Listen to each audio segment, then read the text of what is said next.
Charles Oliveira just submitted Mateusz Gamrot in the second round of their fight.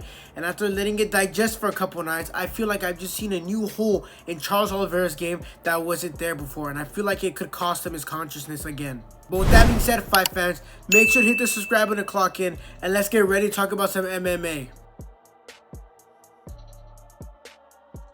But first, guys, I finally have a new gaming channel / lifestyle channel. It's on one of these two corners right here. It's going to be more, live content, gaming content.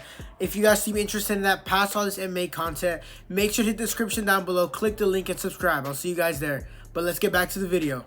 I find no pleasure in saying this because I am a Charles Oliveira stan, lover. I don't know what you can call it. And I know he's a fan favorite to a lot of people. So my thumbnail and title might have a lot of people coming in saying this guy knows absolutely nothing. They're going to be roasting me in the comment section. They're going to come here biasly and not be able to understand the video. But the truth is, guys, I followed Oliveira throughout his title career. I followed him when he was coming up, when he got a title, and throughout, the struggles after losing the title. And I'm going to be honest with you guys, in this fight, he looks regressed. His striking was just no good on the feet. Usually, we're kind of used to him throwing ones and twos, kind of focusing on the timing a lot of not really head movement. He wasn't really known for head movement. He also was really good at knowing when to load up on the right hand. An example would be that Justin Gaethje fight, man. Pulled back, hit Gaethje with the right hook, and dropped his goofy ass, jumped on the guillotine, and just ended the fight there. And that's what I thought was going to happen here. We're going to see a more methodical Charles Oliveira because he did get knocked out in the last fight. That was a bad knockout. I really thought that was going to happen. That was a bad knockout. I thought we were going to see a more methodical Charles Oliveira, with more skilled Charles Oliveira, a more defensively sound Charles Oliveira, someone who was not hesitant to take the fight to the ground right away. And I feel like the commentators were honest on that one. All Charles Oliveira had to do was to be himself, who he's been in his entire career, to win that fight. But I have no clue why against Gamrot. Every punch that he was throwing, he was winging it. Absolutely from the bleacher, swinging it like this. And it looked like he was really headhunting, went for the knockout, trying to really bully Gamrot. But if we paid attention to the exchanges, he was getting caught every single time. Head was snapping back 24/7. He was just throwing striking defense out the window.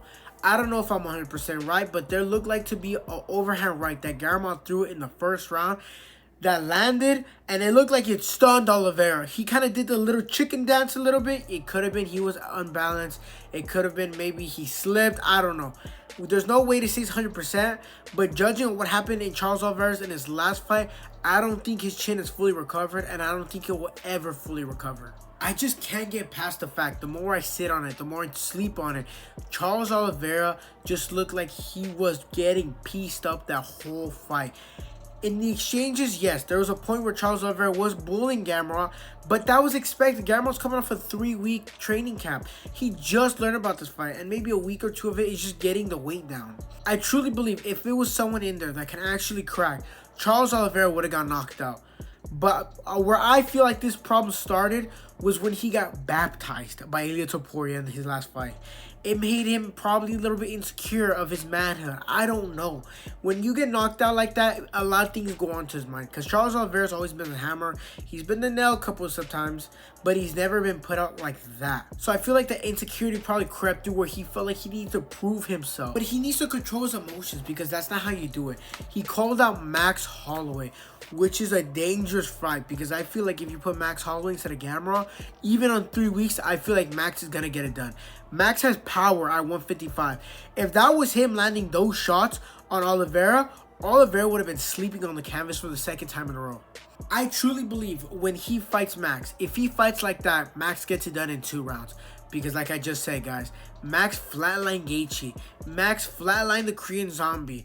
Max almost got Dustin Poirier out there in the first round. Also, one thing I didn't like is when Mateusz Gamrot was starting to press up on Oliveira, all Oliveira started doing was throw up the high guard. A real striker knows he's going to either attack the body, kick the body, attack the liver, or throw the knee up the middle because he was just opening a wide guard like that and punches were still getting through. And I feel like his defense was just never like that before. I don't know what happened in this training camp where they thought that was going to be a good defense, or maybe, you know, things got switched up because the 3-week fight camp they knew Gamrot was gonna have, so they stopped taking it serious. There's about a million things that could have happened that led to this fight. I do think they're gonna watch this fight and really see that he got touched up a lot. And if he does fight Max Holloway, I truly do believe they're gonna put it on the White House card, because that fight will be a banger. Imagine that on the, like, not the co-main event, for sure not the co-main event, maybe like the 3rd or 4th fight on the card, the main card, they put it against the BMF belt. That fight will sell millions of dollars in and of itself, man. But speaking of selling millions of dollars by itself, make sure to watch my last video on why Alex Pereira is finally reaching GOAT status and why he might deserve the main spot on the UFC White House card. Make sure to watch that video, link in the description down below. I feel like Oliveira just needs to stop. I feel like he needs to prove himself, because he is actually a legend in the sport.